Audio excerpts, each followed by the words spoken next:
Dearly beloved, we have gathered here today to get through this thing called Mix CD. My name is Mike, part of the SPDM crew, and I love making Mix CDs. Each week, we give our guests a theme and an 80-minute time limit for which songs they're going to pick for their Mix CD. Nope, starting the recording now, because otherwise I'm gonna keep tinkering with this. Okay, this week we're talking about covers of songs. Another very broad topic because this can encompass a lot of different things. And I think as both of us discovered, there are some songs that we picked that was like, oh, this was oh, I didn't realize that this wasn't the cover, or I thought that whatever. Excuse me, there is a lot to think about with this. Jesus, hold on. Starting off strong right off the bat. All right, let's do this. So I have brought back my playlist aficionado, my frequent collaborator, my fellow Sif Pop writer, and good friend, Patrice Downing, to help sort through the chaos that is covers of music. So Patrice, welcome back. How's it going? Oh, great. Thanks for having me because this is by far one of my favorite wild eclectic categories for making a playlist. So as you kind of zeroed in on this as a topic to want to talk about, what was the process here with this? Because There were some like I instantly knew I wanted to put on here because there's bands that I only discovered because they did a cover of a song I liked. So there's definitely a lot of love for this category in general because it does encompass so many different genres and so many different decades of music. mhm, And I've always kind of liked the reimagining of a song from the 60s being done in the 80s, a song from, the 80s being done in the 2000s. Like it's cool when a band puts its own spin on something and it's familiar but different. I mean, some of them are also I like when they do it similar enough, but it's just distinct enough to know that it's that band doing it. That I find kind of cool. But for the most part, I think I kind of whittled down what was an enormous list into one that was more representative of what I feel the value of doing a cover is, and that's making it your own and making it fun and not being like, oh, it's not like remakes in movies where like, God, why did they do that? Like, I love when a cover of a song is, oh, I'm so glad they did that. So, and just as someone who went to a lot of concerts in the late 90s and early 2000s, there's a lot of covers take place at concerts. So I mhm. kind of like, I love that vibe of it where you never know what a band is going to play when you're actually at a concert because even though it's not a song that's been on one of their albums, they might like another artist and, they're paying homage to that artist is trying to do their own interpretation. I've always found that really cool. Mhm. So, part of the reason I wanted to do covers is because it kinda puts me back in that time frame and feeling of just excitement over hearing something different from a band that you kinda know what to expect with, but then they'll come up with something like we're gonna talk about where it's like, "Oh, that's so cool that I wouldn't think that that artist would have listened to the other artist and, decided to do that song like that." Yeah, there's a fair amount of songs on here that I did get from movies. And like this is going to be a slight extension of our songs from movies playlist, For which sure. by the Mine's way, by the way, go listen to that episode. It was great. That's called Synergy. Woo! So, and some of these, it just, I got just by, just listening to, just looking through playlists and just being like, oh, I do like this. And then I think for me, the discovery that some of these songs were covers, it's like, Mhm. oh, like, and then you go down a rabbit hole and be like, well, what else was, or who else has tried to remake this song? Because some of these songs I have on here are pretty iconic. And whereas like some of the other ones are like, like I never would have thought that this song would have been right for a cover, but Right. they pulled it off. And That's something that I think is really cool. I've got a couple on here that are going to garner some form of explanation because I'm sure for the listeners out there, they're going to be like, really? Like Right? you picked Oh, you're not that you're not one? alone there. I So, definitely have a few like that too. I mean, but just like last time, I had to give myself a lot of rules to be able to rein it in because otherwise we could be talking till next month about covers. so what were some of your rules then? So, first hard fast rule I had to do was only one per artist because you've got it seems that once you actually start diving into covers, you find that certain bands like to do covers. I mean, we've Hmm. got an entire Teal album by Weezer. You know, you've got a couple of these other artists, like there's an acapella artist I'm going to be telling you about in a little bit that does nothing but covers for the most part. A couple other groups that do nothing but reimaginings of other songs in different genres. So I wanted to try to keep the list like I didn't want it to be like all one person or a big chunk of all one Hmm. style. So I wanted to keep it kind of true to the fun of the list by having it be a lot of different stuff. So it's not all just let's listen to six acapella versions of songs from the 80s. Yeah. So let's address the acapella thing right off the bat. It's I kind of had a similar rule when it came to acapella covers is because look, there's a lot of great acapella stuff out there, and that within itself, Oh, easily well, could be its own list without even trying. well, unfortunately Just for saying. you, Take a note. songs. This is Um, what we call a teaser, guys. yeah, yeah, stinger for what's to come. So I did have a lot more a cappella songs on here originally, but Yep. then I was like, Yeah, you I kind know, of did the same. I whittled down from those to kind of not have as many, so it did have more different genres involved and different types of reimaginings. So then another role I kind of gave myself because it is a playlist and going back to thinking about how burning a CD used to be, I wouldn't have been able to find a lot of these songs to burn onto a CD, so I kind of eliminated performances from like award shows because like there's all kinds of cool things from those like Kelly Clarkson doing "I Will Always Love You" on the CMAs, and like there's also ones from like TV shows. Like there's just really awesome cover that Ben Vereen and Wayne Brady do on "How I Met Your Mother" of "Stand By Me." mhm, Like there's really cool like when you actually start thinking about all the different like the Leighton Meister does this really amazing cover of "All I've Got to Say" on an episode of The Orville. Like it's just there's a lot of really great covers of songs worked into TV. And then that's not even touching on like things like Glee, where I could do an entire playlist of the top 80 minutes of Glee covers. Like they've put out their own albums for a reason. Those covers are yeah, great. So I kind of just to be able to get it to a more manageable list, I took off that. And then I also didn't use anything that was straight up from a movie musical like De Lovely, where every song on that movie is a cover of a Cole Porter song. Because I feel like that, not that there's anything wrong with us using covers of songs from musicals on this list, but I feel like because they're so different in and of themselves, because most of them are telling stories and most of them are part of a bigger picture, that doing a list of those kind of lent itself to its own little playlist. So mhm, I kind of got down to mostly just songs where they might be used on a soundtrack, but they weren't a soundtrack of a straight up musical where the song is telling a story with the exception of one, which I mhm. had a very specific reason for using. Yeah, the going back to something that you said earlier, the sticking with one band per, per cover.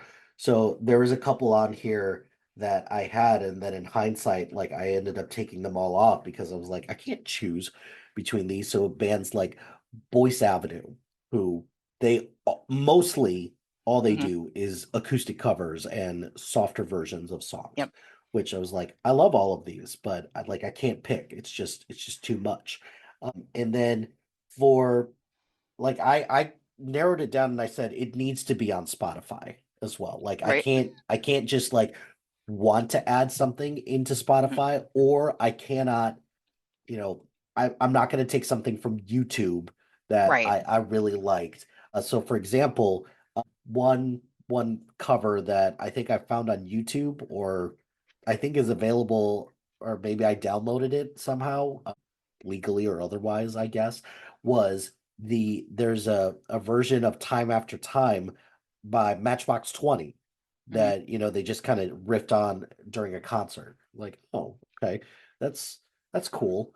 It's cool, but when it's not a bonus track on an actual album, you can't find a studio version of it that's kind of something that you would have burned anyway. So that's mm, kind of like, yeah, I felt the same way. Like I was mm, trying to keep it to the nature of like what we were, we're making our list of songs that you could actually find and burn mm, onto a CD. yeah. So yeah, everything I've got is stuff that is on Spotify and that I do have an 80-minute Spotify playlist of.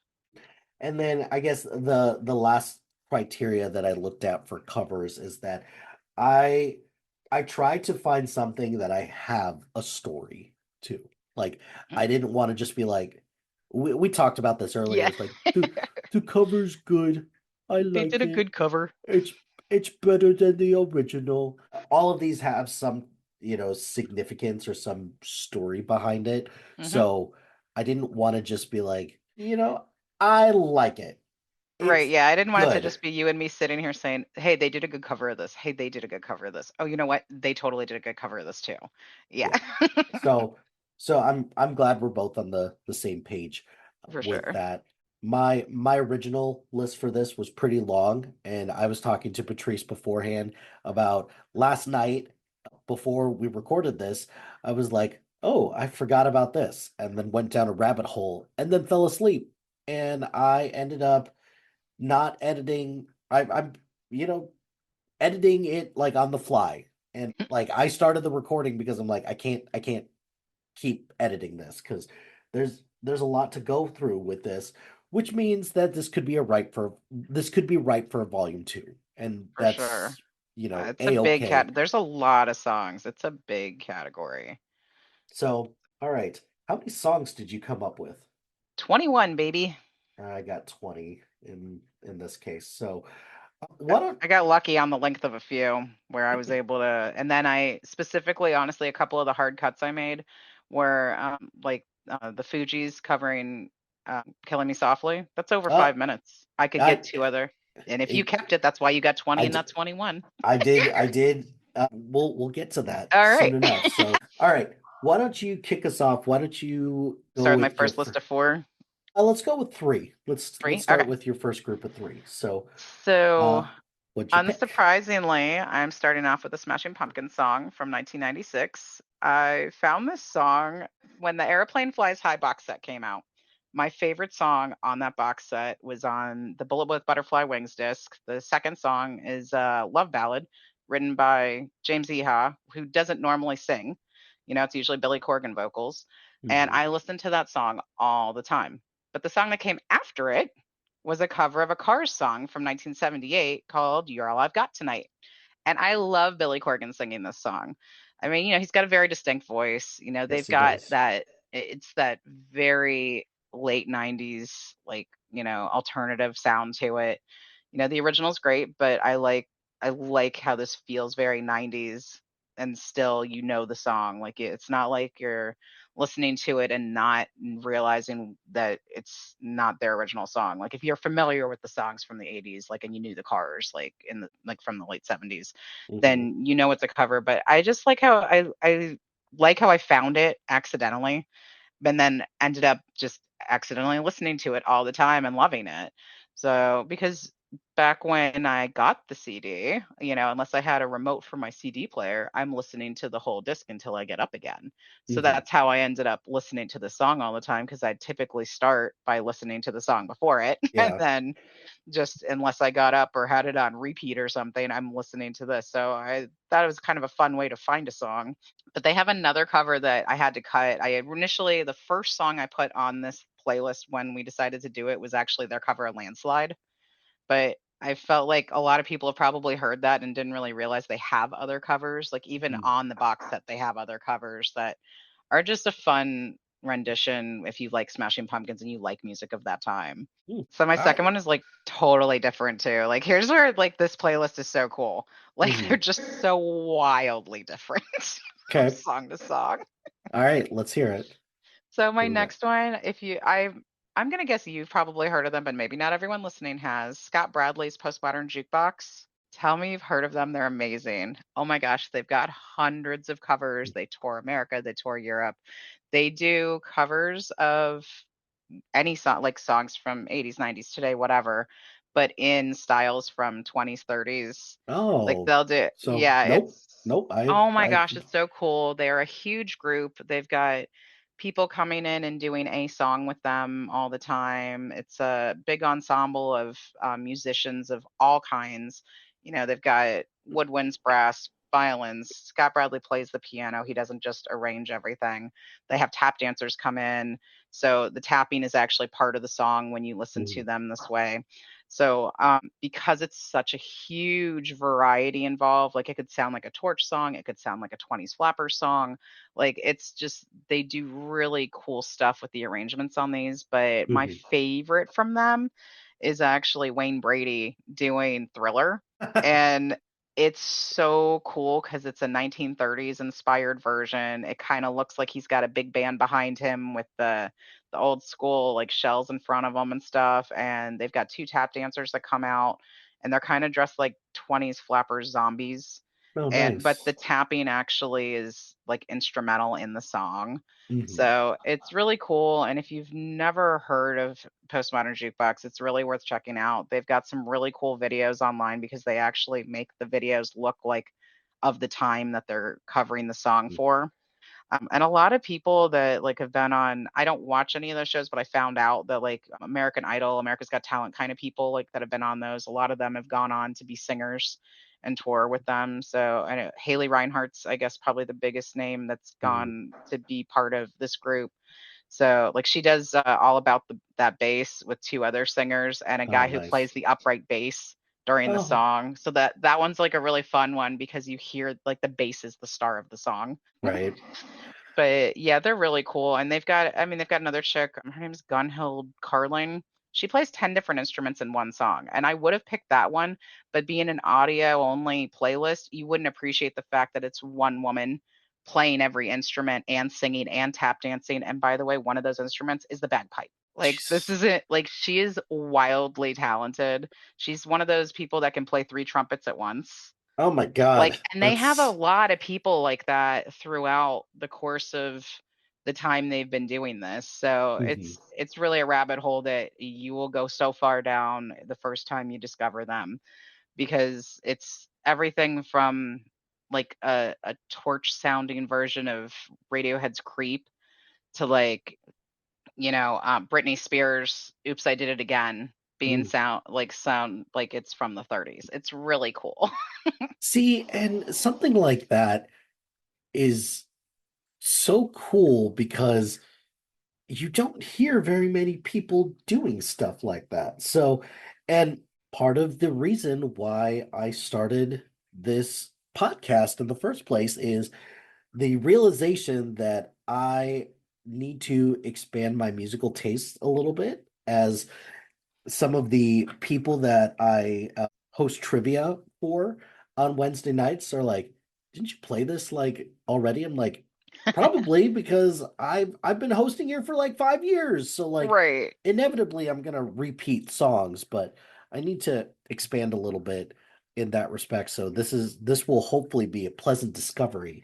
I did want to go back really quick to the Smashing Pumpkins. I'm not a huge Smashing Pumpkins fan. Oh, And that's unfortunate. it is unfortunate. And I think I think I need to rephrase that because as I've kind of discovered that there are certain bands that are not my jam, Mhm. maybe it's the band is not my jam. Maybe I've just not found my proper entryway. So if if a cover could be a good way to possibly get me into them, then I will take that and see if I can figure out where to go from there. I think there's certain bands too where it depends on the time you found them. Like I found Smashing Pumpkins at the right time. I was in high school, like, and that was like basically the height of where their popularity in the late 90s, early 2000s. Like that's as good as it got for them, before they started kind of breaking up and things like that and changing members and all that. But it was late 90s. I was in high school. Alternative and stuff was like it wasn't any hotter at that point than it was going to Mhm. get, for that genre. And I Yeah. was able to see them live and see a lot of the other bands that were in those genres live. So I think because of that, obviously, I'm going to have a special fondness for them Mhm. because I literally remember waiting in line overnight to get tickets to see them. Yeah. So, like the only time I ever actually like lined up the night before because I was definitely going to that concert. Like there was Mhm. no ifs, ands, or buts. Like I was going. Yeah. So like yeah, they just I've always like they're a band that I can turn on anytime. Like them and Red Mhm. Hot Chili Peppers are an anytime listen for me. And I could Got it. just do a random mix of their stuff or I've got mixes of both. Like I've got playlists that are just Smashing Pumpkins and just Red Hot Chili Peppers, but I also it's one of those where I can turn on a couple of their songs and then whatever Spotify recommends based off of that, I'm usually very into. Mm. Like with those 2, it's always like it knows me. Yeah. Yeah. And there's a lot to be said about the kind of the significance that Smashing Pumpkins has brought to just music in general. And also, as somebody who lives in the Chicagoland area, I feel like I'm contractually obligated to like Billy Corgan, uh, and just the band in general. Same thing, kind of like I have a similar relationship with the band Pearl Jam as Mhm. well. Like, just I found a handful of like Pearl Jam songs that I like, but overall, I'm like, I'm good. So, but like for certain bands that you're not really a huge fan of, a cover is a great way Mhm. just try them out and see if there's something there that you could be like, well, I like this song and I like this version of this song. So I like all of this to say to go back to the Smashing Pumpkins one, that I will give this a shot and then I will report back and say, like Yay. I will see if I can expand a little bit because there are a handful of Smashing Pumpkin songs that I do like. Like there's Cherub Rock on Mhm. Guitar Hero and Rock Band was like huge for a Yep. while. I love the song that the Smashing Pumpkins had on the Batman and Robin soundtrack. Yep. The end is the beginning is the end, Mhm. and then there's the one that's the beginning, the end is the beginning, or whatever. Yep. So I Yeah, will. they definitely and their even though their sound kind of evolved, it still kind of stayed consistent to have like you know a Smashing Pumpkins song before you hear Billy Corgan's voice. I mean, Yeah. once you hear him, obviously. He's got that distinct sound. Mhm. But I think it's cool that they're just one of those bands that has a lot of different even just within the Melancholy album, you've got Mhm. 2 discs worth of songs that don't all sound the same, and it starts off with a beautiful instrumental piece on the first track, and it's, like, so unexpected, but so them at the same time. Yeah. Okay. Cool. What's your third song in your first? It's a '98 cover by Orgy of New Order's 1983 Blue Monday. That actually was my final cut. My So, final cut. this was on a lot of soundtracks for a while when I it first came out. I love love it. this version. Is it better than the original? That's tough That's a to hard one. say. Like, Yeah. that's one of the ones where it's not a clear cut, "Oh, yeah, I love the cover better." Like, that one's definitely one where I appreciate both very much, but Mhm. it was on the I Still Know What You Did Last Summer soundtrack, and then it was in Not Another Teen Movie Yep. in Hmm. '98, which I think is probably where I actually heard it first, was Hmm. watching Not Another Teen Movie. So, which I initially had this for our soundtrack list, but because it was physically released like a couple months before the movie came out, I just went ahead and was like, "Oh, great, I can save it for this." Yeah. Because it's a fun cover. It's got a lot of angst to it, and that's Yes. why I think it Yes. was perfect for those 2 movies. They're teenager movies, Hmm. and like it feels like it belongs on movies for teens. I have so kind of in the similar vein because you've got 80s, like a lot of 80s songs are ripe for covers. That's Um, half my list and easily. And particularly with 80s songs, I think one of the things that I appreciate about some of the covers with it is that bands of different genres, take their swing at it and see what they can come up with. So I like later on in my list, I have a kind of like a rock version of an 80s song that, like it works. They make it work. So in regards to this song, this to me was a big TRL song. Total Yes, Request Live. all the This time. ended up like this was a big music video. Admittedly, that by all accounts, this might have been their only hit to some I think it was extent or definitely another. their biggest hit. I mean, they really Yeah, didn't have a whole lot. Like, I'm trying to think. There was another song that came out around the same time, but that's the thing. I can't even remember which one it is. yeah, And I'm sure I was listening to it, but Carson Daly was telling us about this every day in the mhm, afternoon. So, yeah. and I wasn't complaining. No, no, absolutely not. So, so yeah, there's I that was one that I added last night, and then I, you know, died a little bit inside when I had to remove that from this version of my list. So I'm Yeah, I glad that hated you cutting it from included the soundtrack one hurt, but I was like, oh, it came out before. No. it. Mhm. So I was glad See, to be able to include it here. and the beauty of all of that is there's let's see, one, two, three, four from soundtracks that made my list. And I was like, well, you're going on the cover list, and that's Hmm. fine. So, yeah, I have at least that many too now that I'm looking. yeah, so, so, so cool. All right. All right, give me your first So, three. so my first one. Oh, hold on. Okay. So, my first one, I love Boys to Men. Love Boys to Men.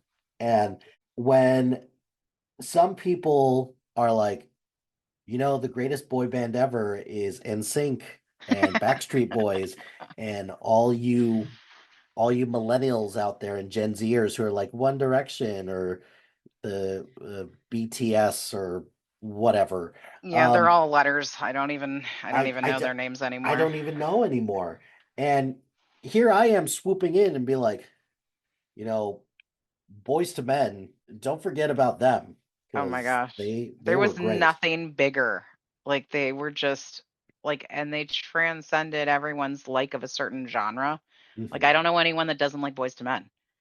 So Like, in that vein, they did an entire album of love songs, which to me I was like, oh, that's perfect. perfect for Um, them.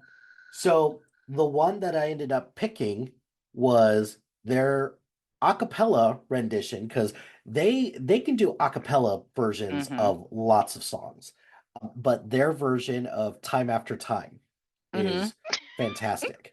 And I I agonized because I originally had, they did a version of Amaze, they did a version of Iris, they did like a really soulful version of Open Arms, which I really Oh, like as that's got to well. be amazing. But their entire album of this is filled with like all these solid hits, and they've done they've done a lot of covers because like again, just in the 90s, it was something that you just threw a cover on there for your album. So I would encourage anyone check that out because as a love song dork like me, but more importantly as a Boys to Men fan, uh, there's a lot to love on that album. For sure. My next one. So I wouldn't consider myself a huge Rolling Stones fan. Like I like them plenty, but there's certain songs out there that I really like. Like I love, Can't Always Get What You Want. But one of my favorite Rolling Stones songs is Wild Horses. And but the first time that I actually heard Wild Horses was Mhm. watching the movie Fear when Mark Wahlberg is, Yeah, doing stuff with Reese Witherspoon there's on a things at a carnival going fucking on. roller coaster. Yes. As a younger kid in the 90s watching that, I was like, I don't understand what's going on. But one thing that I did understand was I really liked the song that was playing during that. So there's a version of Wild Horses played by the Sundays. Like it's Mm, super slow. It's it's like this story is ridiculous because I am just picturing just like watch like hearing this song Mhm, during that part in Fear, but this song, it's like I think it had a little time on the radio as well because mhm. it's just one of those songs that instantly recognizable as, this is clearly a cover because Wild Horses is one of Rolling Stone's best songs. Oh, But yeah. this version of it I really like, and it's much slower. Like Wild Horses in general is Which is is a funny to slow say that song. about a slow song, and they slowed it down even more, but it still feels right. Mhm. Their version of it still sounds good, and you're not just like, why would they cover a Rolling Stones song? They still did something great with it. Now Mhm. I'm with you on that because, yeah, you can't not think about that scene. If you've seen the movie, Yeah, you can't not think about that when you hear the song. right, right. But yeah, like I can't deny that I love the song. I Mhm. love this version of it. No, that's a good Uh, pick for sure. so my final one for this first set. So this goes in the you don't really understand the lyrics until you slow it down and be like, oh, there's actually a lot here. So I love the song Hey Ya so much. I love it. But I loved it because it's got a good beat. The music video is awesome, all of that stuff. I didn't really listen to the lyrics or anything like that until there was a guy named Obadiah Parker who did a acoustic version of it. And then once you actually listen to the lyrics, be like, man, Outcast knows their shit, man. Yeah. So I love this version of it. Is it ever going to be better than the original? Absolutely not. And nor are we legislating that when it comes to these songs. But this was the first of many acoustic versions that I heard of this song that, you actually listen to the lyrics that what they're trying to say with that. It's like, oh, I get it now. I do. Mhm, And it makes you like one of the things that I love about this cover, it made me appreciate the original so much more. mhm. So yeah. That is what's really cool about some of these covers is sometimes just slowing it down or singing it in a different way, you actually do get more out of the song because you realize it wasn't just like a pop hit or it wasn't just, all flash and drums, there's actually substance to the song when you're listening to it.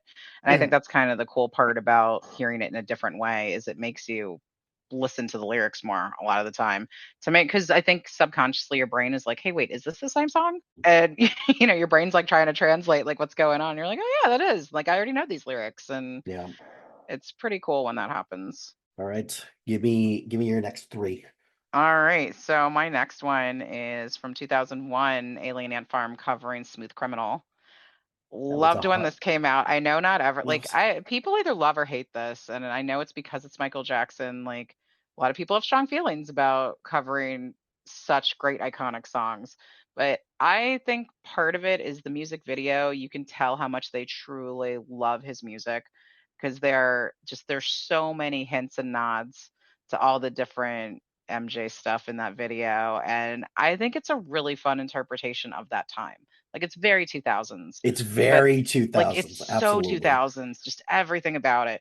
But I really like it's fun, it's more upbeat. It's not as like I'm not saying that Smooth Criminal sounded like dark, but like this one's more but I mean it is, but it's not. You know what I mean? Like it's kind of dark, but I like the poppier like interpretation on this one. And like I said, the music video is just so much fun. Like I Mhm. love that he's wearing the sparkly glove and the kid moonwalking and the sidewalk lighting up. Like everything about it just like felt very of the time, but still very much like paying homage to the original. And I think that's cool. I I love this version of this song. And, it just fits in very nicely with, like you said, it's very of the time, which, that alternative pop punky sound of the early 2000s. This was on, like, I remember when this song came out that everybody loved it. Like, I loved it unabashedly as well. This also showed up in American Pie 2. Mhm. Just, again, a very of the time soundtrack. It's been in a lot of shows too. Like if you actually go online and see it, like it pops up all over like Netflix stuff and things like that. Like you hear it in a lot of places even still, just because it is a very like if you are trying to show something was in the 2000s, like this is a great way to This do is a that. great way to do that. Good Because you call. can't hear this and not think like, okay, early aughts, like. But my next one is completely different. Got a Hawaiian man in his 30s covering a song sung by a 16-year-old girl from Minnesota. So if you've never heard of Big Israel Kamakawiwa Ole, he's awesome. He was great. He formed a lot of groups in Hawaii in the 70s, 80s, 90s doing ukulele music and like a lot of traditional songs. And he did a cover of Somewhere Over the Rainbow. And a lot of people probably didn't hear it until a couple years after his death when they re-released it. But it was the end song on 51st Dates, which horrible movie with in theme, but great song to end Mhm. that with. It's gorgeous. Like I remember, that's how I found the song. I literally remember the end of that movie. Credits come on and this song's going. I'm like, oh my gosh, this is beautiful. Like I have to know who this is, and staying to make sure I watch the credits to see who did it and finding, is and he's just got such beautiful covers and beautiful original songs. They've got a kind of a tribute video that they did after his death that shows his funeral and everything to this song. So Oh, it's that's really gorgeous. And he's got the voice of an angel and just can really play the hell out of that ukulele. so this is on my list as well. It's further down on the list. I have the version that's Over the Rainbow. What a wonderful one. Yeah. Yeah, like either version is great. The first time I heard this was at the end of the movie Finding Forrester. And I Yep. was like, oh, I like this. It makes no sense for this movie, but I still really I love it. It's gorgeous. It's It's so such gorgeous. a smooth version of the song. And yeah, that ukulele definitely just He makes it underrated. sing. Like he just makes Underrated. it sing. It's yeah. So yeah, that is further down on my list. I'm so glad that you picked it as well. So yeah, good call out with Yeah. that one. You be your last one from this set. So we're heading from Hawaii over to Sweden because you know what else comes from Sweden besides meatballs and flat pack furniture? ABBA? Julia Westland. Oh, okay. She is a Scandinavian songstress that I just love. She does a cappella versions of everything. So she has two different like lines of albums that she's done. One's called a cappella and she literally calls them a cappella 2. Like they're just named that. And then she has albums called covers, covers 1, covers 2, covers 3. Mhm. I found her during lockdown on YouTube because her videos are freaking amazing. Like she sings all the parts, but when she does a video for it, she sings all the part like different outfit, and there'll Ooh. be like Brady Bunch style, like 12 of her Oh, nice. singing with herself. And it's so amazing. I wanted to do one of the ones where she actually has her partner in on it with her because he does like he'll be doing two or three different parts too, like tapping the mic like for a thump or being like Oh, just the like the it's symbol, yeah. yeah, he'll do stuff like that. And like I said, there'll be up to I think 16 of her in one of them. And she's harmonizing with herself and she's just got a beautiful voice. But I picked her cover of Elastic Heart. I think Ooh. is probably my favorite. Like it was between that and Tove Lo Habits because those are my two favorites from her. But she does all kinds of like she does like I Can't Help Falling in Love and Stand by Me and all kinds of beautiful songs like that. But she does newer stuff too, with more of a slower a cappella sound to it. And she's got a beautiful voice and I love what she does with the arrangements. I think is really cool because she's definitely got her own style and she's just got a like her voice is different without being too crazy different. Like Mhm. I know when it's her singing, but it's not because it's like, oh, she's got a screechy sound or oh, she's got that like she's just got a gorgeous voice and you can still kind of hear enough of her accent through it to like kind of feel where she's from, but not that she, you know what I mean? Because sometimes when people sing, you don't hear their accent, and you No. still get a little bit of it with her, which I think is cool because it makes the song her own. Yep. No, I But I'm like I said, she's got albums and albums full of covers, and they're all great. But I would definitely say Elastic Heart's my favorite. nice. This is what I'll have to check this out because it sounds familiar. Like because this does sound like something that we also discovered during lockdown for COVID when you didn't have a lot to do. You had to like stick around Mm. inside, and then that was pretty much it. So, Right. It was something cool that I'd turn on her playlist and there'd be, 50 songs of her doing different a cappella songs, and I knew it was safe to watch with the kids and they mhm, enjoyed it. And they mhm, enjoyed the production value of having all the different her pop up, like, because sometimes she's wearing similar outfits that are different, like all white dresses or something, but other times she's wearing just completely different clothing. Like there's one, like this one, she's got like a Cookie Monster shirt on in one, but she's got like, a gorgeous dress on in another, and just like, a long sleeve shirt. Like it's just funny to see all of the different, like, and it's crazy to me to think of how much it takes to edit that together is just crazy when you think about it. Because mhm. even in the videos, you can see her looking, like you can tell she's looking to make sure, she's listening and looking to get everything lined up. But it's just so cool to know that it's the same person doing all the parts is really cool. Yeah. All right. My next three, I've got. I really like the song "Have a Little Faith in Me." It's a really great song. I didn't I didn't dive down the rabbit hole of like who's the first person that actually originally came up with this song because I because I feel like every time I've heard this song, it's a cover of something, and this song made the rounds in the 90s in particular with a couple of different movies, which this is another one that I got from a movie. But I have the one by John Hyatt, which is featured in the movie Benny and June, which I Oh. unabashedly love the movie Benny and June. Is it a little problematic today? Yeah, just a little bit. Like a lot of movies from the 90s are just a little bit A problematic. little bit, yeah.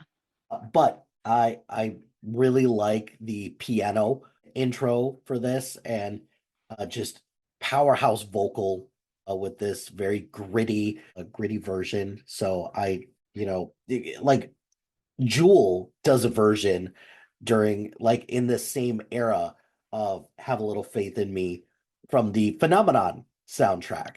And That's a movie I never thought I'd hear about again. yeah, that's fair. Because I just recently brought this up because I included the song "Change the World" by Eric Clapton on another playlist, and the person I was recording with was like, "What movie is this again?" I'm like, Travolta holding his temples for an hour and a half. "Yeah, that's really about it." So all of this to say, I love the movie Benny and June, and I love this version of "Have a Little Faith in Me." My next one, the aforementioned 5 minute time killing version of Killing Me Softly by the Fugees, It's or so as great though. or as one of my friends' dads calls them, the Fudgies. Like, dude, Wouldn't have been like the only one when they came out though, really, to have said that, because I can remember hearing their name just being butchered on the radio.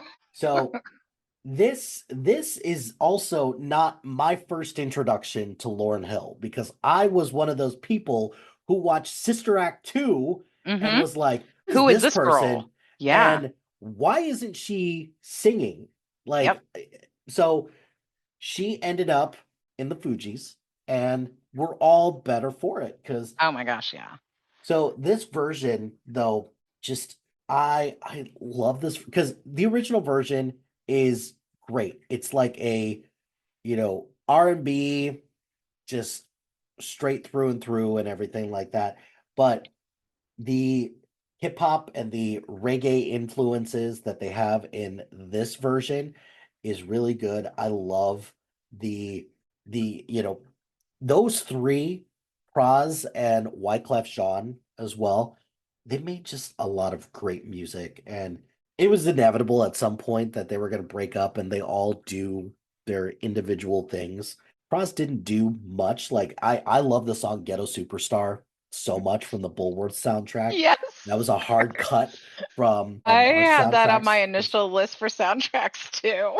And then Wyclef Jean does a version of Staying Alive that also almost made this playlist, but it was another hard cut as well. So the Fugees were great in the 90s.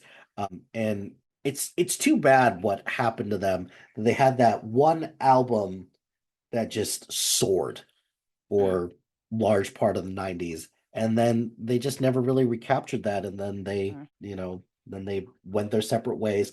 Lauryn Hill's The Miseducation of Lauryn Hill is still one of the great albums of the 90s, if early 2000s, if ever, because it's a Yeah. really No, it great was a great solo sound. album to have after that. So it's great that she did get an album right after that that did get the popularity it deserved because she's got so much soul and feeling in her songs. Like I just you can I don't know. There's something about like the amount of feeling you get listening to her when she's Mhm. singing, especially in this cover. I mean, it's got a lot of emotion and feel to it, and I think it's because of what they did with their version, like making it different enough and being able to translate, into just being a more emotional version of it. My final song is a Tenacious D cover because I love me some Tenacious D. It is still to this day one of the most fun I've ever had at a concert. Because through and through, Jack Black is the one of the perfect frontmen for a band out there. He knows how to put on a show. And you wouldn't think that someone like him, his voice just like transcends. Oh, okay, transcends is a strong word because it's Jack Black. I think it's more that it's unexpected because it's Yeah. Jack Black. So there's a lot I could have picked for this, but I ended up picking the version from Kung Fu Panda 4, which I hated that movie, but their version of Baby One More Time is is great. I love it. It's you know like could I have picked Jack Black's version, or no, it was CeeLo Green and Jack Black's version of Kung Fu Fighting, which I liked from the first soundtrack. I bought it on iTunes like an idiot because I look back at some of the songs that I like actually bought on iTunes when Mm. I was younger and be like, what is the matter with me? Like, what am I doing? So, but this version of Baby One More Time, between this and his and Peaches, you know, Jack Black is really making a name for himself as Mhm. somebody who's just making songs for kids movies, which feels very much in his niche. I could see him like being a Johnny Karate-esque character from Parks and Rec. Yeah, Yeah, I can see I that. I like this version of Baby One More Time a lot. So No, I really kind of hope it, like you said, I hope he keeps doing stuff like that for kids movies because it just feels so right with him. Like he's a fun, he seems like a fun guy. He mhm. sounds fun. Like I think that the versions of the covers he's done for these movies just are in line with, what you need in a cover when you're adding it to a movie. Yeah. They're fun and they're fresh and they're still very him. Yeah. All right. Give me your next three. All right, so my next one, it was hard not to choose them covering Tears for Fears, but I went with Disturbed doing their 2015 cover of Simon and Garfunkel's Sound of Silence.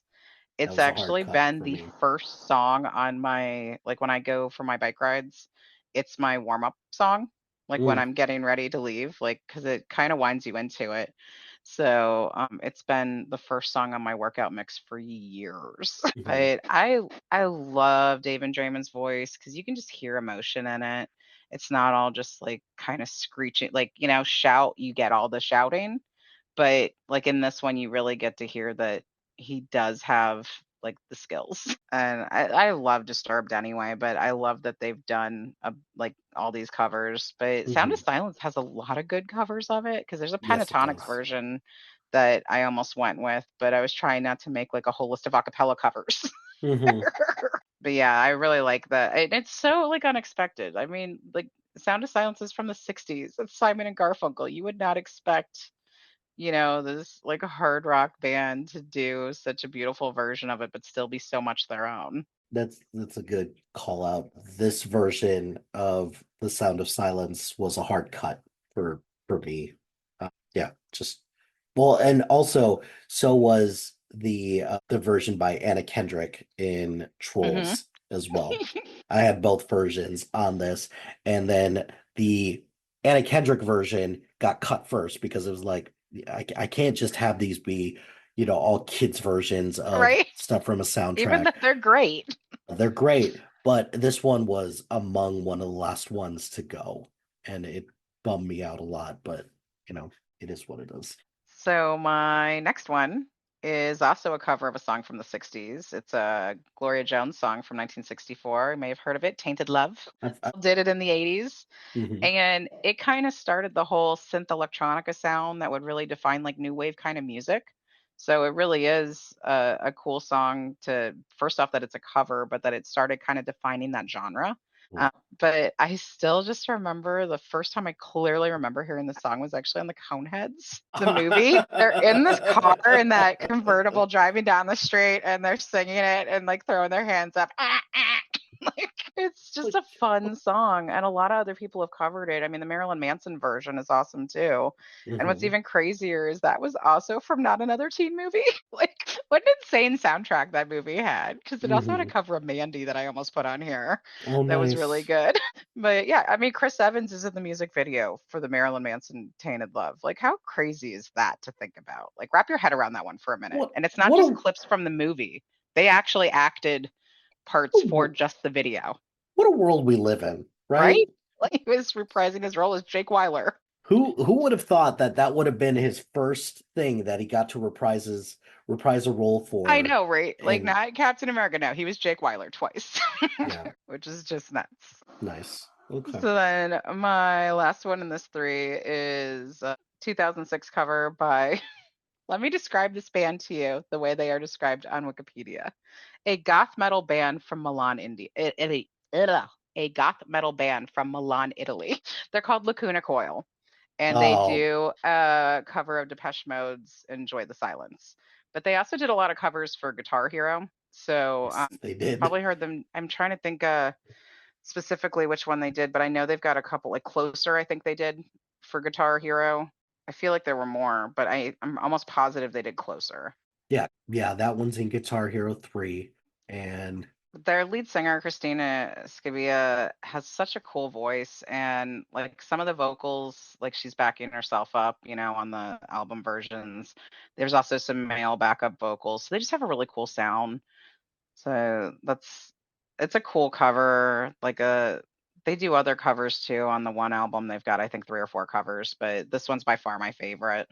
But it's just such a yeah, weird, cool band to show up on like Guitar Hero and stuff. And I mean, I I'm just not like the gonna lie. idea of goth metal band from Italy.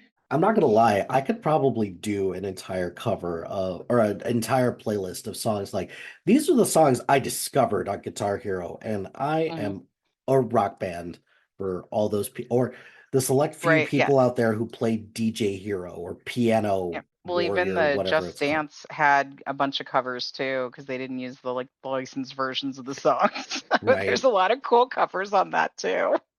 Yeah. So that's because as soon as you said the band, I was like, I've heard of them. And then I haven't heard the version of the song that the Enjoy the Silence version. So I'll have to check that one out. Oh, it's definitely worth it. So go ahead and give me Um, your next three. so I'm doing some slight reswizzling to the only thing that I'm doing is just I am moving up my the version of Over the Rainbow, What a Wonderful World, since you already mentioned it Mm. and it's on your list as well. So I'm just moving that up just to be like, I acknowledge it, it's on my list as well.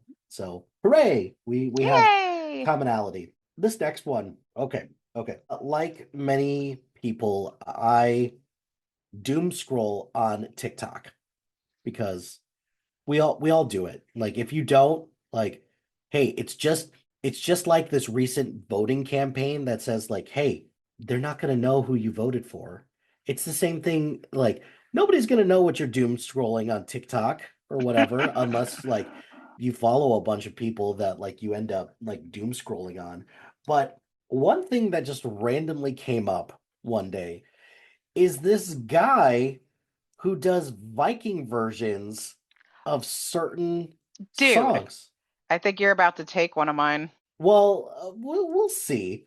But it's a guy named Peyton Parrish, Yes. and he's got a lot of really great versions of songs. Everything. Yeah. It's his voice. Mhm. He's got like a strong, gritty voice, and so he does a lot of like Disney versions of Dude, if songs. you picked the same exact cover, I'm gonna lose it. I don't Did you think I pick a did. Disney song? I did pick a Disney song. I did too. Did you pick a Um, Donny Osmond song? I did not pick the Donny Whew. Osmond song, even though so but quick call out or quick shout out. I loved his version of because I won't talk specifically about the one is I don't know. obviously We on can your talk list. about it now. I love the version that he does of Go the Distance. I Hmm. thought like it's really good. But the version I picked his version of How Far I'll Go from Hmm. Moana, which is fantastic. It's really good. And the only thing that like kind of takes me out of it is when he's like singing the first part. It's like, I wish I could be the perfect daughter. It's like, dude, Yeah. like you don't have to we don't have to go verbatim on this. Like But Boyce he Avenue, always does, which is yeah, what's kind of funny because he's sing like the other songs from Mulan too. Like he does a couple of them, not just "I'll Make a Man Out of You." So yeah, it is kind of funny when he's singing about, like just the content of some of them is yeah. funny coming from him because you've So got just this grungy punk cover of this guy that just like I love that they describe him too as like Viking grunge Viking because he grunge, yeah. because he did the first thing I guess he was got noticed doing was the Assassin's Creed Valhalla. He did a song from that, which became like the theme song or something for the show Vikings. Oh, Like that's what I went down quite a rabbit hole. very nice. So yeah, he's got albums of Disney covers though that are just so cool. I like when he does the one from Lion King, Be Prepared is awesome. Yeah, he's got such a cool voice. It's Hmm. different. It's very distinctly him. And like I said, like the style, just like just describing his style as Viking grunge punk is Yeah. crazy.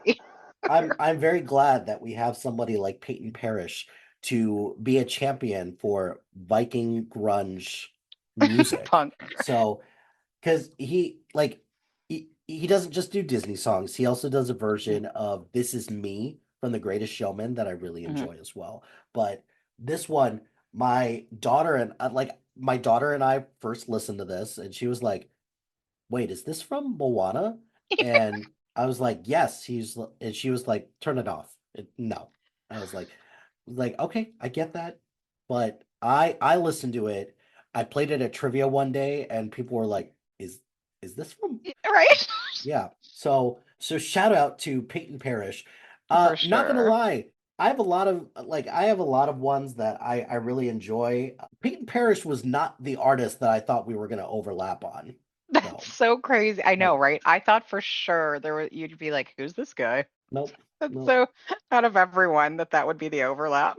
So, and then my final one, I love pentatonics. I do. I'm one of those people who loved pentatonics from their sing-off days when which to me, the Sing Off will go down in history as one of my favorite all-time reality TV shows because the judging on it was great. Not so much Nicole Scherzinger, but like Ben Folds, Sean Stockman, Stockton. I don't know. I'll edit that out. But and Sarah Bareilles, when all three of them were together, they were great. And that was the season where Pentatonics was on it, and they like if they wouldn't have won that season, it would have been a travesty. And if you think about it, I would argue that the Sing Off has produced more hit bands or singers than The Voice has, because Now I don't know a single person who has been as successful as Pentatonics has been from The Voice.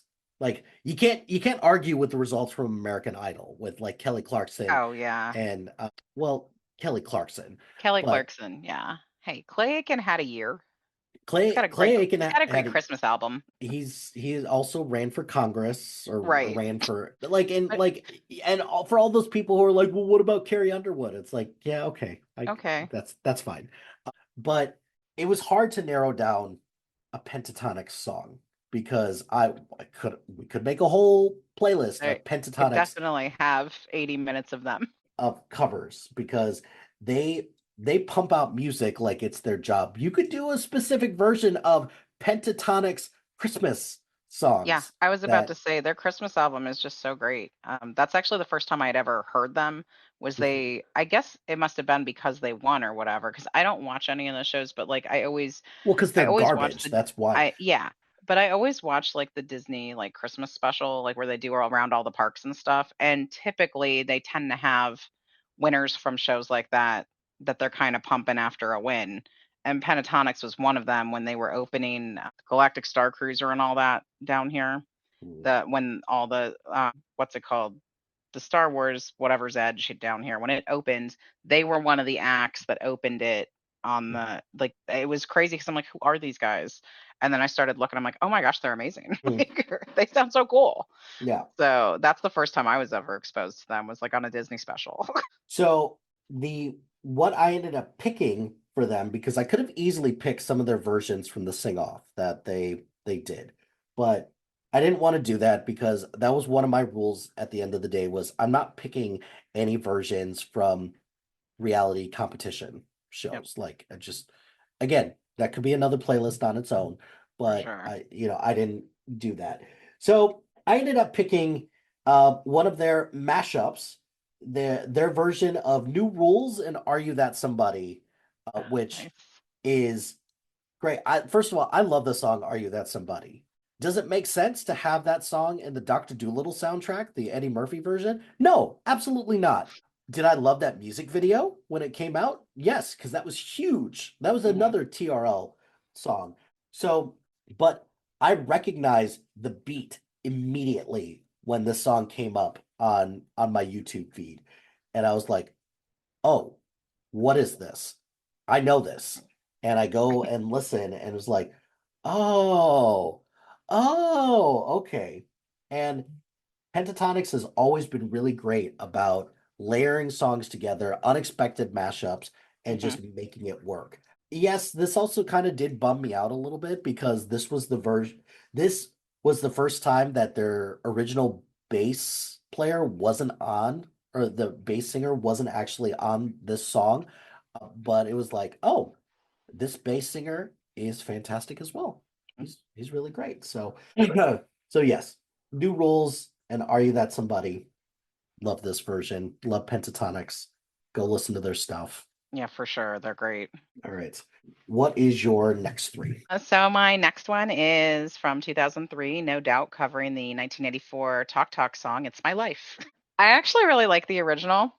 Like, I don't know if it's actually supposed to be the sound of birds like cawing in it, or if it's some kind of instrument, because I am not musically smart at all. But to Mhm. me, it sounds like birds. And there's a bird on the cover of the album.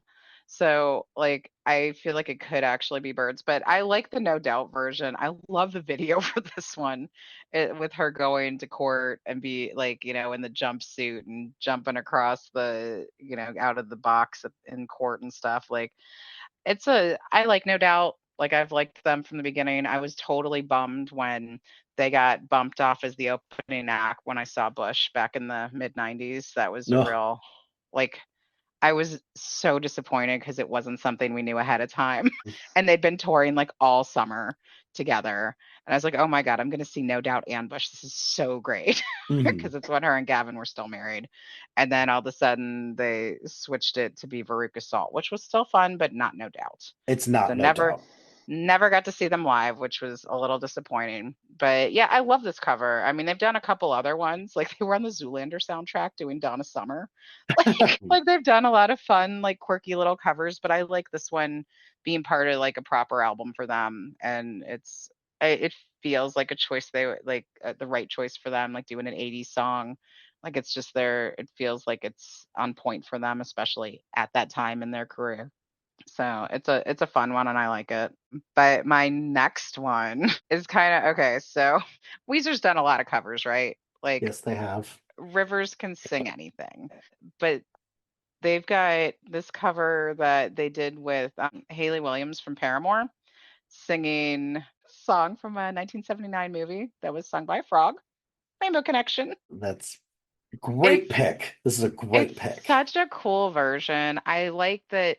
I think you kind of had to do it as a duet for it to be different enough to be worth covering. Mhm. Like, I mean, I've heard a lot of versions of it. Honestly, No Doubt has a version of it that Gwen Stefani did. So, Mhm. but about 10 years before this one came out. But there's actually a whole album called Muppets: the Green Album, because if you actually look at the Green Album, you're going to get a Weezer album, which does not include this song. But Muppets: the Green Album is like Foo Fighters, My Morning Jacket, Amy Lee from Evanescence, the lead singer from Atreyu, Brandon Soller, all of them doing covers of different Muppet songs and a couple of Sesame Street characters too. It's really Mhm. fun to hear all the different, like just the Foo Fighters one is amazing. Like, but I really just, this one's my favorite. It's the first album, like the first track on the album. And just like I said, Rivers and Haley singing together sound like they're so great together. I wish they would do more things together because their voices mesh so well. But it's a fun cover of a song that you wouldn't realize how many covers of it there are. It's crazy how many people want to sing Rainbow Connection, but it's an amazing song. I mean, like Paul Williams knew what he was doing. Yes, very much so. Like just so talented. Mhm. And like I love the Muppets, so like this is probably going to be in my top of the year on Spotify. I feel like I've listened to it so much. Like I have no doubt when I get my year-end recap this is going to be near the top for sure. Nice. So then my last one of this three, totally different sound, totally different feeling. It's a cover of Nine Inch Nails' Hurt by Johnny Cash from This was a 2003.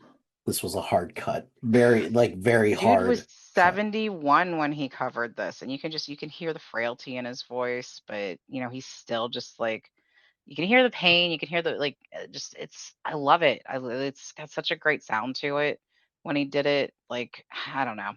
Like I for some reason when I was looking into it, a lot of people didn't like that he covered it, which I thought was kind of a weird. I don't know.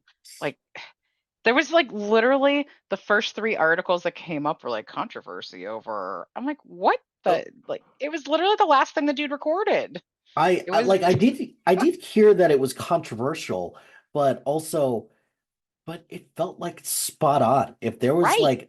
If there was anybody with like a gritty enough voice that could match something Mhm. like this and kind of put his own spin on it, Johnny Cash was like a perfect person Right. to do this.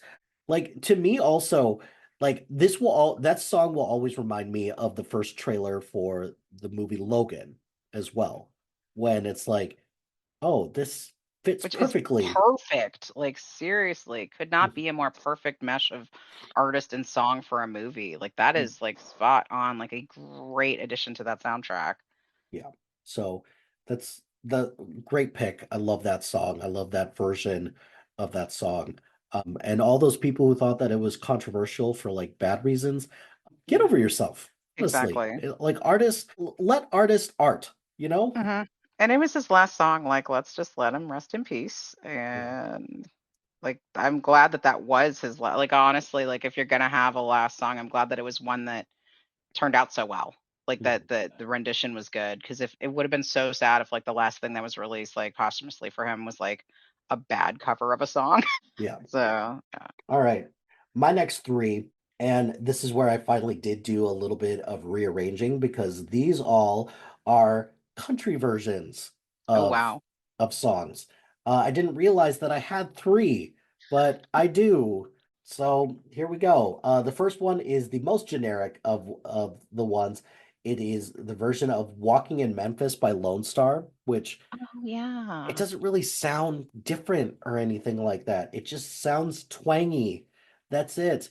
But I've seen Lone Star twice in concert, and one time they that or the one time that they do play this, they hoisted the piano up, and I was Oh, like, cool.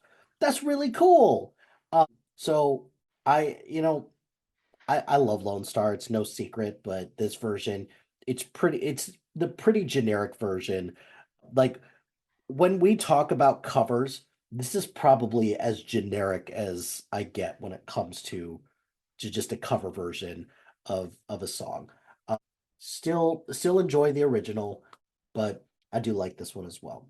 Um, Everyone did though because it was on every radio station, not just country ones. I yeah. mean, I don't listen to country stations, but I don't hate country music, but it was on all the stuff I was listening to too when it came Mm, out, and it seemed like it was on for a while too. It wasn't just like a 1 month it's on all the time and then it went away. I mean, it had some legs to it. right. My next one is from the Chicks who did Landslide. And I feel like if we're doing a covers playlist that like Landslide, there's so many different versions Mhm. of this song. And it's just about just picking which flavor is right for you. And for me, this version, I love this version with the guitar and just the three-part harmony as well.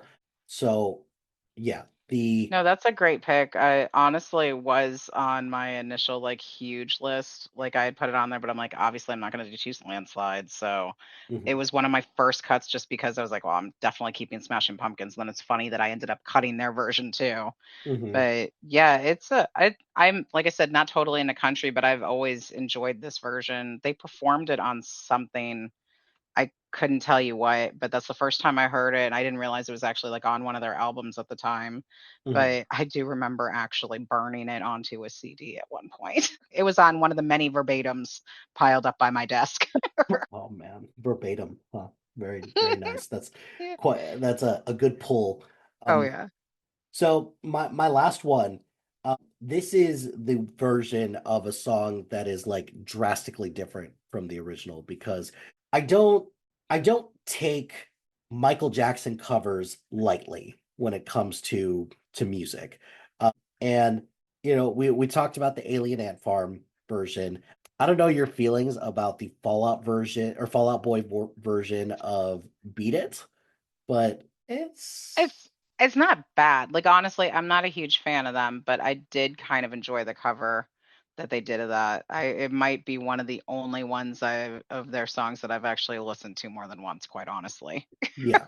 So you don't get a lot of country versions, or in this case, it's technically bluegrass versions of Michael Jackson songs. So I have the Civil Wars version of Billie Jean Okay, I on have here. Billie Jean on my list too. I was about to say, I guarantee you're about to say Billie Jean. So So we'll get to my Billie Jean later, but now I'm anxious to hear, like, I actually I've never heard that version, so I'm anxious it's to listen to that when we're done. it's very it's slow. It's and like for a pop song like this to like slow it down. And this is another one where it's like it's very lyric driven. And Mhm. it's like, oh, okay. Does this song make me appreciate the original version more? No, because I love the original version. Right. But I appreciate I appreciate the swing. And this is something that I say in my movie and TV show reviews on Sif Pop. So is that I will give somebody more points and more leash if they swing for the fences.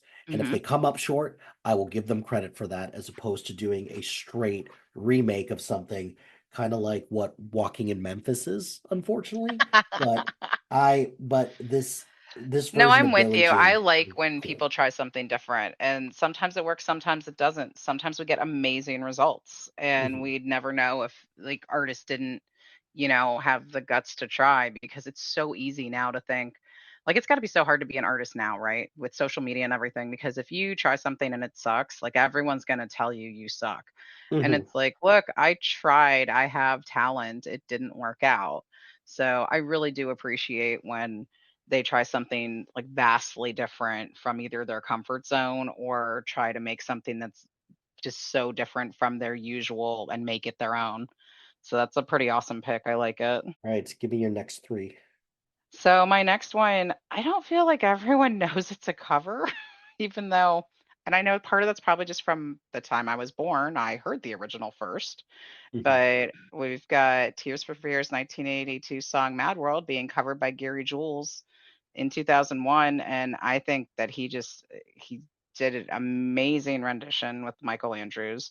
And it's probably the most notable cover on this list in general. Like, honestly, I don't think there's another one on my list anyway, with maybe one exception that more people have heard, because Mhm. it's been on everything. Like, it's I actually besides the Donnie Darko soundtrack, which is what it's from initially, which is not where I heard it first, but I watched CSI when it first started, like the Oh, CSI Vegas, like when it was just CSI, when it was Crime Scene good. Investigation, when it was good. And oh, I was like a every Thursday night girl watching that. And I remember hearing this on there. But at the time, it wasn't like, this is still, like I said, 2001. You're not going on Google and finding out what a song is. Like, you'd be like, oh, that's a cool version that they put on here. And unless you bought the DVDs when they came out later, you're not hearing it again and you don't know who it was. So they actually brought that song, that cover back in season 6 and used it 3 more times, which is Mm, when at that point technology availability found out who it was and was like, oh, cool, I love this song, and was able to actually get a single of it because I didn't want to buy the entire Donnie Darko soundtrack for one song. that's fair. That's fair. But So what, like, the the God. first the first time that I heard this version was in Donnie Darko, like you said, but the one time that I did hear this that I was like, this is actually a pretty great use of this song was for a trailer for the game Gears of War. Mhm. And I was like, oh, like this feels right to do Yeah, this. it's a great song and it's been used for a lot of things, and it's another one where there's a lot of covers. Like, I think it seems so crazy, but there's actually a Taco Bell commercial that uses it with the, I'm not kidding, like a Bacon Club Chalupa came out and a Halsey version of this, real slow, people walking slowly through a mall, like for a bacon chalupa. And it's just like, why is this stupid commercial using such a beautiful song? But like, I remember it 10 years later. Like, how ridiculous is that? But Uh, Postmodern well, Jukebox has a really great version with Haley Reinhart and Puddles Pity Party doing it, which is really good too. Like, he's the 7-foot clown that dresses in black and white, like the full vaudeville like style, and the song is a very vaudevillian style. But I love the Gary Jules version. It's so pretty. And I think it's cool that it's been used in so many things. I mean, it's been on Smallville, Without a Trace, Scrubs, Alias, Grey's Anatomy. Like, seriously, the list is ridiculous of how many times this song has been used. yeah, Then what do I got? One more in this, or that was the first one in this I one, thought that right? was the Okay. first one. Yep. So my next one is, like I said, probably the only other like really noticeable, like notable cover. And I'm not saying it's like amazing, but I like the original group that did it, and it's from Shrek soundtrack, Smash Mouth doing "I'm a Believer." I actually really love the Monkees. Like, Yeah. like I watched their show all the time when I was a kid because, believe it or not, folks, MTV used to show music related shows too. And What? the No. Monkees show was actually one of the initial things that was on back when they didn't have a crap ton of content. So, like, you would be able to watch the Monkees every day at like 4 o'clock or something. So it was literally like watch Scooby Doo and then flip to MTV and watch the Monkees for an hour. Hmm. So I've always been a fan of their music. So when I heard "I'm a Believer" when Shrek came out, I'm like, oh, this is so crazy. Like, it was so unexpected. Like, it's one of those like covers that was just such a pleasant surprise to see a song from an artist that I already loved being done by another artist that I liked, and having it be a fun and so different version.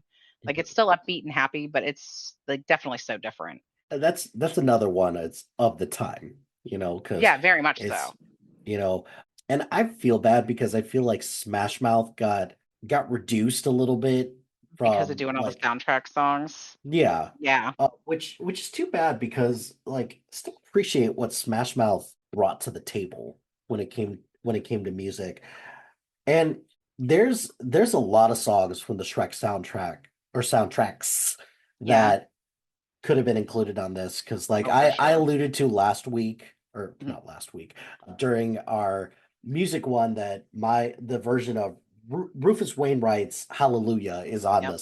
on my Mhm. list from the Oh, Shrek soundtrack, but I did want to shout out there's a version of You Belong to Me by Jason Wade of Lifehouse that is really really great. The version that's like in the movie is so much better than the like album version, which is mhm. too bad. But I also do really love the the version of Ever Fall in Love by Pete Yorn, which I thought was great as well. No, they had a lot of really cool ones, and it was crazy. Smash Mouth was actually one of the last minute additions to that soundtrack. They did it Mm. for super cheap compared to what they would normally be getting paid because they liked the idea. Like I listened to a behind the scenes podcast not too long ago about the making of Shrek, and that was one of the things that kind of came together for them last minute was getting Smash Mouth to do that song because they're like, "Hey, we really like what you did. Can you Mm. do this again?" Yeah. They were like, "Yeah, it was fun. We'll do it." So that's pretty cool. And then so my last one in this time around was Peyton Parrish doing "I'll Make a Man Out of You." So just how crazy to have like Viking punk grunge covering Donny Osmond. Like I mean, I feel like if there was a song that was like tailor-made for someone like Peyton Parrish, it's that song.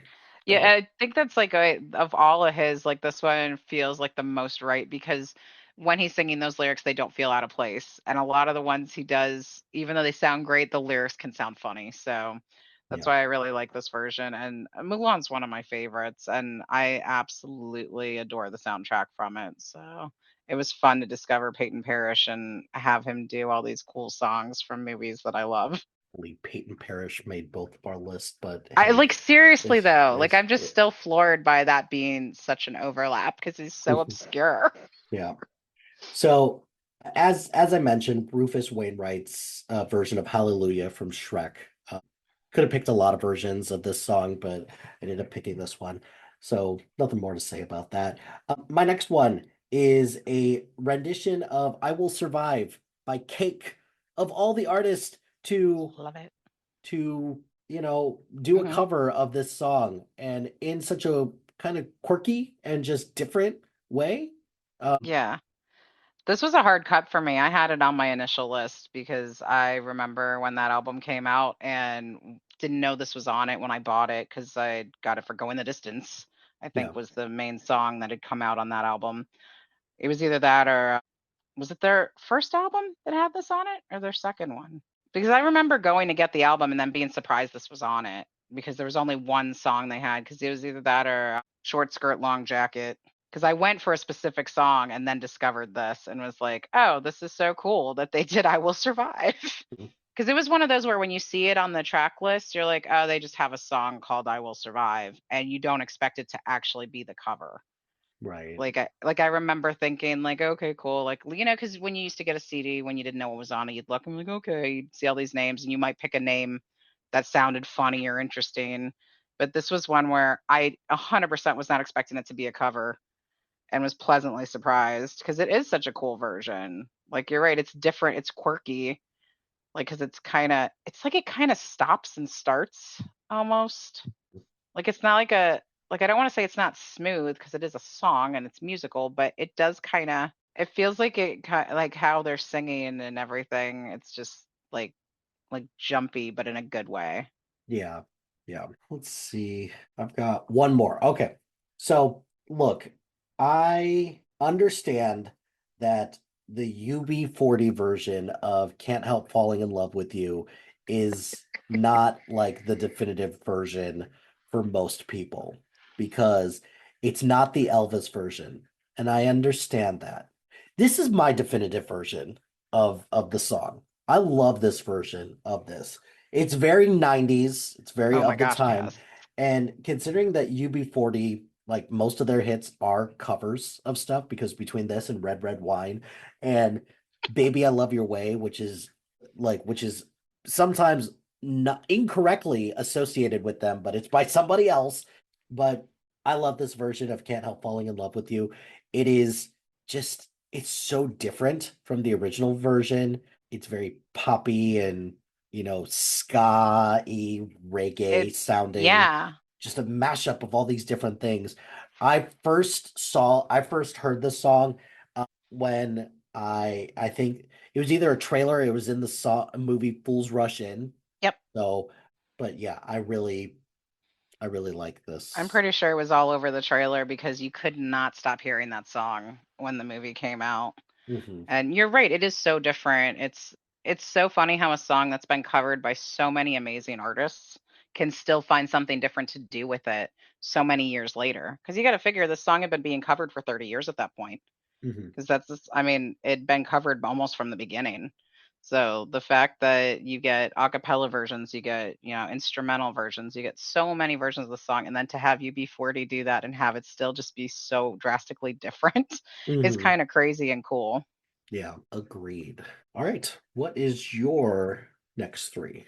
My next one is the In This Moment cover of Blondie's Call Me. I love Mhm. Maria Brink. She's got such a cool voice. They've done a lot of covers. I mean, they've done like Radiohead's Creep and Closer is one of their more famous covers that they've done.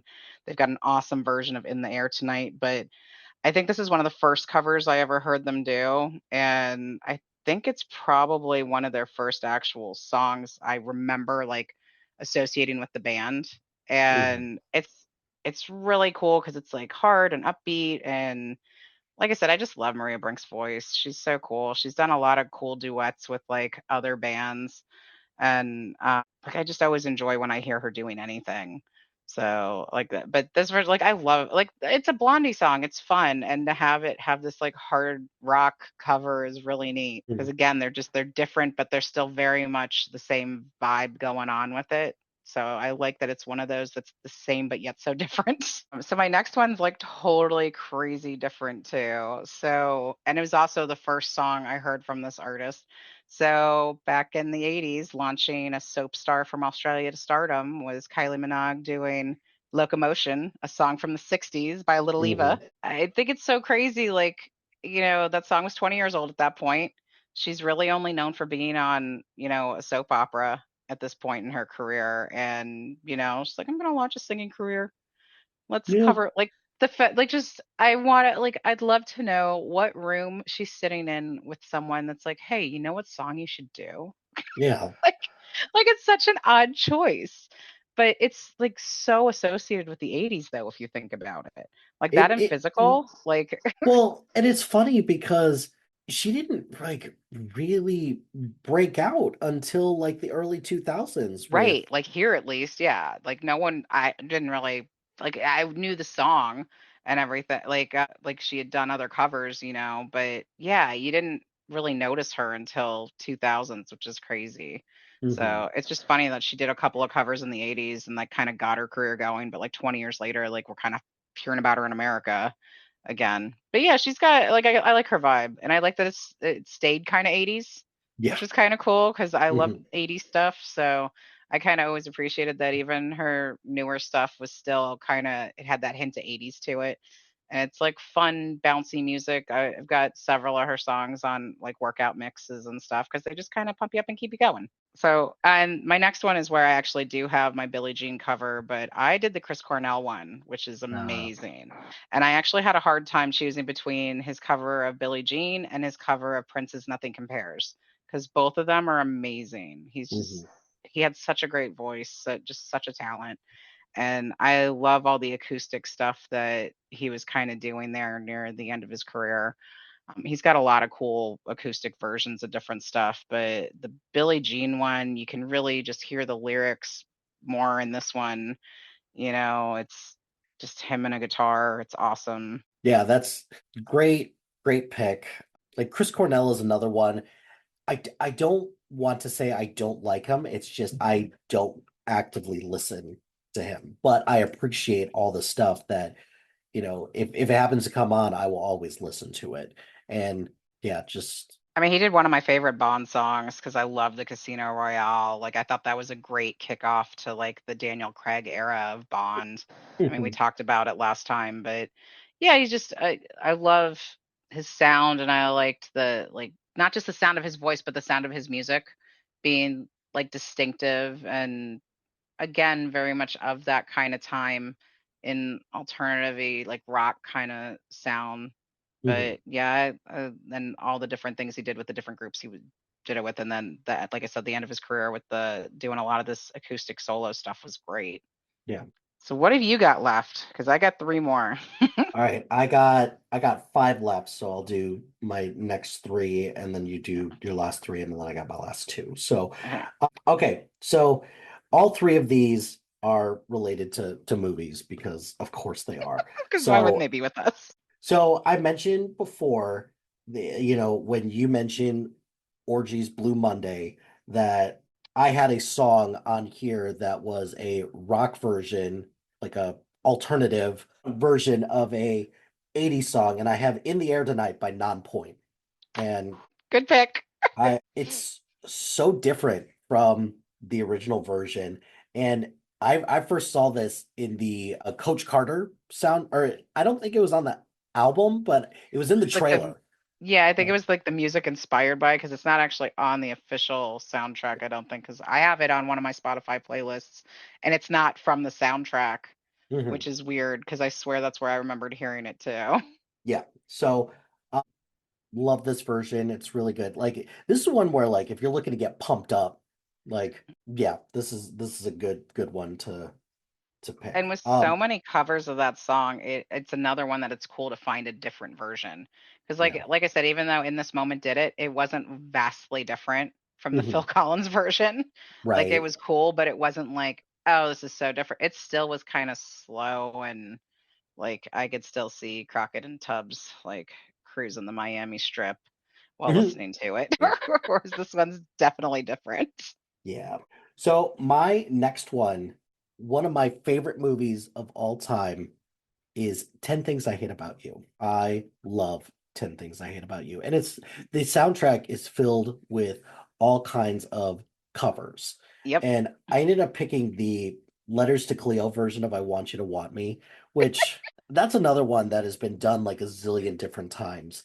I I like this version because, having the female lead for that is really great.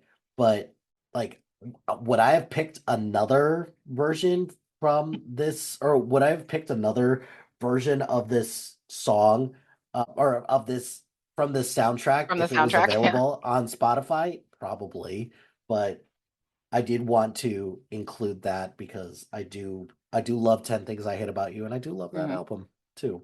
Yeah.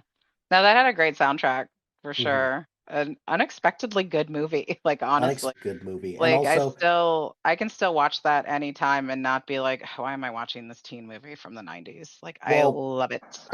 so I used to, when I was in high school, I worked at Michael's Arts and Crafts.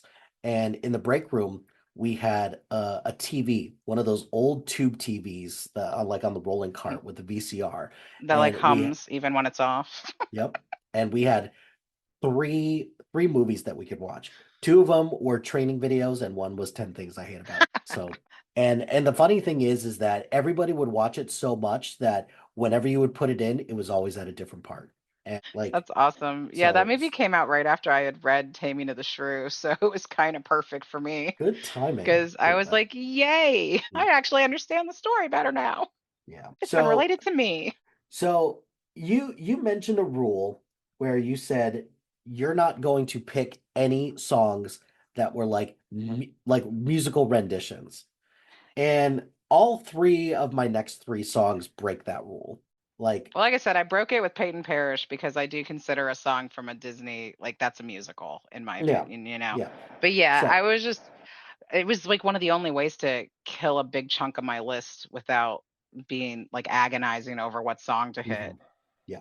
But like I'm kind of hoping you have a couple of things on here that I'm thinking about. Well, we'll see. So, because this last one for this finals, for my penultimate set, I guess it's from Moulin Rouge. It's the Ewan McGregor version of Your Song, and because you understand pretty quick that Ewan McGregor can sing in Moulin Rouge when he first sings like "The Hills Are Alive" with the Sound of Music, which Yes. which that part Unexpected treat. that part that part is ridiculous in the movie, but when when he starts like quoting this song is like it's a little bit funny, this feeling inside, and then when he just stops and starts singing "My Gift Is My Song," like even I, as like a dude who was like kind of on a pseudo date with a girl, like perked up and be like, "Good sir, you have my attention." Right. And It's like, you've got some skills, buddy. Like, yeah, why did we not know you could sing before? yeah. So No, that's a great exception to a rule to make right there. Like yeah. that's a great pick. So all right, give me your final three. So, even though they did a cover of George Michael's Faith that kind of got them noticed, I chose Limp Bizkit doing The Who's Behind Blue Eyes. I love this version. I mean, it's The Who, so not everyone's gonna like a cover being done, Mhm. especially from a band like Limp Bizkit. But I really like this version. Like, you realize that Fred Durst actually can sing. He's not He just a actually screaming, could, yelling guy. yeah. He's got a voice, Hmm. And I thought this was cool for them to do something slower and to do something that really did showcase that he can sing and not just like shout at a mic. So it was very unexpected, but I really appreciated that they did a cover like this when they were so known for everything being so much harder and heavier. So kind of in the similar vein of, you know, Fred Durst could sing like the first like one this song is definitely one that I was like, yeah, Fred Durst actually has got some talent instead of like just screaming to a Yep. microphone. When when he sang the version of Outside with Stained, that was another Oh one my I gosh. was like, Yeah. oh, you can sing, buddy. Yeah. Okay. I love that duet. Like those two bands doing that together is great. Yeah, that's a good one. My next one, again, vastly different. That's what I love about this list. DJ Sammy in 2002 covering Love Ryan this. Adams' 83 Heaven. Love this version. Could Love not this go to a song. club and not hear this song when it came out. It Mhm. was so cool to have. I feel like it's when like 80s songs started getting like dance kind of covers because you also had like Mhm. Boys of Summer was getting like a more upbeat Mhm. it wasn't a dance song, but the It was Ataris just did it. it So was it's like a just more punk rock, way more. upbeat. Yeah. So you were starting to get all these cool covers of 80s songs like that were slower songs but being done in upbeat dance, like straight up dance in this one, like remixes. But yeah, it was just I think it was the beginning of like what was really cool there for a few years with like, hearing a lot of songs from like my childhood being kind of revamped and introduced to a new audience, and I thought that was cool. And like how crazy, like I would never if you had told me I was going to walk into a club and hear Heaven, like I would have been like, are you freaking kidding me right now? Like, Yeah. which I'm sure I probably said when I walked in and heard it. So this to me is very college Oh for me. yeah. It reminds me of college. Hmm. So there's a version of Listen to Your Heart by Hmm. Yeah. DHT that both of those were hard cuts Yep. for this. Even like it's not like quite college because it was before because it was more like 90s, but like even Nikki French's version of Total Eclipse of the Heart as Hmm. well. It's like, yeah, like we're in Well, an there were era where Foreigner covers too. What was there was a Foreigner song being like Cold as Ice Mhm. was another one that you'd hear a lot. Like it was a cool time to get a lot of these cool dance covers of 80s songs because they Yeah. were just so unexpected, but it's fun when you hear something familiar in that setting. So and then my last one is probably my favorite on the list, and it's Guns N' Roses doing Knocking on Heaven's Door. I mean, just it's Guns N' Roses. You've got the amazing guitar solos in it. You've got kind of the backup choir toward the end. Like it's such a cool version, and you're doing a Bob Dylan song, but making it so very much your own with all this different stuff going on, and it's Guns N' Roses. Like it's cool that this was released three different ways though. So like this song originally, it was a live version that was on the Welcome to the Jungle 12-inch record single. Hmm. Like it wasn't part of a proper album at the beginning. It was they did a live version. It was just included on the 12-inch record because usually those would just have a couple of songs on them. So then that was in like 87. So like in 90 they did a studio version for the Days of Thunder soundtrack. So and then that was so popular that they put it on the Use Your Illusion 2 album the year later. So Hmm. I think it's kind of cool that like that's the story of a cover that works. Like, they put it out there and everyone's like, yeah, this is freaking kick ass. And then, oh, hey, it's in a movie. You know what? Like, this is totally going on our album. And it's on every greatest hits album you're ever going to find of Guns N' Roses. So it's just, I love it. Yeah, that if that was another cut for me, and it's one that if it would have ended up on my list, I think the only thing I would have said is no notes. Yeah, Just it's perfect. It's yeah. perfect. Okay, my final two songs, they're from TV shows. And the I did pick a Glee song. And I like it was hard I not to. They're it's it's amazing. it's very hard not to. And it also is very hard to narrow down which Glee songs to choose because there's a lot Hmm. of great versions of them. There's Oh a my gosh. okay, let's acknowledge two things. Number one, there's a lot of straight garbage like for Glee versions. There's a lot of That filler. Yeah, there's a lot of filler and there's a lot of ones that don't make sense from a story standpoint, for and they sure. were just clearly in there just to, sell music. And I also want to acknowledge that Glee as a show is also problematic in a lot of Yeah, ways. very. And I mean, and you're there for the music, you're not there for the story. You can't be. You you cannot be there for the crazy ass storylines. so I was there for the storyline maybe the first half of season one. Right. That's Yeah. it.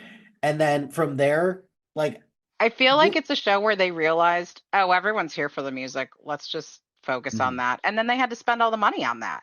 yeah. You're spending all your time, you're spending all your practice, you're spending all your choreography. Like, I could see why that's what happened with the show Yeah. because it started And strong. And I'm one of those people who thought that Glee should have ended when Corey Monteith died. Like, Mhm. there's no way that you could have that show without him. And it unfortunately showed Yeah, after he definitely. passed away. So picking something, I only had one rule when it said like I can only have one Glee song on here, is that I'm not picking Don't Stop Believing. Yeah, I'm just I was about not. to say, you can't pick Don't Stop Believing. You can't pick Don't Stop Believing. So But the real instead, question is, did you pick a mashup? no, I did not pick a mashup. And I actually didn't pick a song from New Directions either. What? Which again Oh, now I got sounds guesses. okay. Okay, I'll let you guess. Is it Uptown Girl? No, same group, but Right? Yeah. All right. Go ahead. it's Teenage Dream. Like Oh, yeah. so first of all, what a great introduction to Darren I Chris love him. um, Love him. as part of the core cast. Also, a this is a taking putting your own spin on a song that is already popular and doing something different with it as well. Mm. It's an a cappella Oh, yeah. version. It's really great. Great lead vocal. So, And he's singing it through crying, which is just yes. insane the amount of talent that guy's got. Right. Like, because he doesn't, and who knows how many times he sang it to get that final cut for the show. Mhm. But I just, yeah, it was so good. Like, I honestly think I only kept watching because I loved when he did the duet with Matt Bonner or Bomber from of the Duran Duran songs. They did "Hungry Like a Oh, Wolf" Rio, which and was real yeah. freaking amazing. I can't tell you how many times I've listened to that because the two of them together are so good. But Mhm. yeah, Darren Criss, like seriously, what a talent that I don't feel like we see enough of in general. I Like agree. he popped up in the Muppets Haunted Mansion. He does a song in the graveyard, Hmm. and it's like, man, why is this guy not in more stuff? Like like he did that Armani serial Yeah, killer freaking that he was he Andrew Cunanan and yes, which he was really good in that, but, like, the fact that he's got all his singing and dancing skills and we just don't get to see them much is which yeah, that is such a great pick. which is which is interesting because like I don't know. I feel like somebody who needs to go back to those roots as well. It's like, dude, you can sing, you can dance. Like, you should go back to doing that. Yeah. Zac Efron Yeah, needs to oh go my gosh, back I was gonna say the same thing. to doing more stuff like that. Those 2 Oh, just need to stick with their singing and dancing roots because, like, Zac Efron in Greatest Showman, oh my gosh, chef's kiss. Like, mhm, I love every song he does in that. yeah. My last song. So I I wanted to try to find something that had like some gravity to it. It felt like a turning point in a show. So I picked Noah Reed's version of Simply the Best from Schitt's Creek. Yes. And uh, Oh. it's first of all, it's a beautiful version of the Mm. song. It's again just different, but also it felt like a turning point in the show. And it's also adorable as It well. really is. Like I love Myra making, the shits be quiet so she could hear it. She's like, my son's being serenaded by his love. Like Hmm. like let's stop here. Yeah. It's gorgeous and it really did I think you're right. Like it really was a pivotal moment for the show when he did it. And I think it's cool that they actually had him sing since he does sing. Hmm. Like he's not just an actor, that is something that he does. Yeah. So so yeah, that is my list. There's some amazing picks in there. Like I can't believe we had overlap where we did, but still had I some like vastly different picks. yeah. So last question, as always, if this was an actual CD, what would be the album cover? So I want it to be like notable, like recognizable people from each band, like on opposing sides of the cover, just kind of looking like they're about to like do a tug of war. Like we have like kind of caricature versions of them, like maybe almost looking like rotoscopy or something, but have them doing like tug of war, like who did it better. Good call for that. I again just very, very generic for mine. I am picking a scene from the Broadway musical Rent, where Collins is singing "I'll Cover You" with Angel. So it's one of those. If you know, you know, and if you That's don't, cool. well, That's so that's cool. that's on you. So, well, Patrice, thank you very much for your time. If people want to hear more of your playlist, or if they want to find you and talk to you about your music or anything pop culture related, where can the people find you? And do you have anything you want to plug? I am Teely Fox Talks anywhere that I'm at because I'm not everywhere, but I hang out on Twitter a little. I can't call it X. My brain won't do it. Nope. But I've got teelyfoxtalks.com should actually have some content on it by the time this comes out. So it's just kind of general me being nostalgic for pop culture stuff. And then, obviously I pop up on Sif Pop, especially now that we're relaunching the BEC. You get to hear from us a little more regularly again. And I've got my semi monthly musings on documentaries when I find something relevant. Is When is your website coming out? It should be like by literally like in the next like week or so, my husband's gonna have it actually up because right now it's not on there. Got it. Okay. Cool. So I will be sure to add that in. And then when I, you know, blast this on social media, probably like the weeks after the fact, because I suck at social media, I will be sure to plug the website as well. Appreciate it. So links to both of our playlists are in the episode description. So check that out. And I hope you enjoy these cover versions. And let us know, what did we miss? Because we missed a lot. And like I shouldn't say that we missed it. There were a lot of things on the cutting room floor. So For did you sure. did you make a quote Snyder cut of I did. this? So if you find me on Spotify, you can see the very extended Snyder cut too. All right. So check that out and let us know what we didn't pick. Well, my friends, the time has come to end this episode of Mix CD. Be sure to like, rate, and subscribe to anything and everything SPDM Crew wherever you get your podcast. Join us on social media on Facebook, Instagram, X, Threads, YouTube, and Blue Sky at SPDM Crew. Check out our website soon to be out at spdmcrew.com. You can follow our playlist on Spotify and Apple Music at Mike Hilty. Shout out to HiFlyer Creative Studios for making our awesome logo. Greatly appreciate their support. And if you have any marketing, logo, or brand standard needs, contact them at highflyercreative.com. If you've got a podcast idea or you're interested in being part of the SPDM crew as a guest or collaborating, email us at spdmcrew@gmail.com. Until next time, no matter what happens now, you shouldn't be afraid because I know today has been the most perfect day I've ever seen.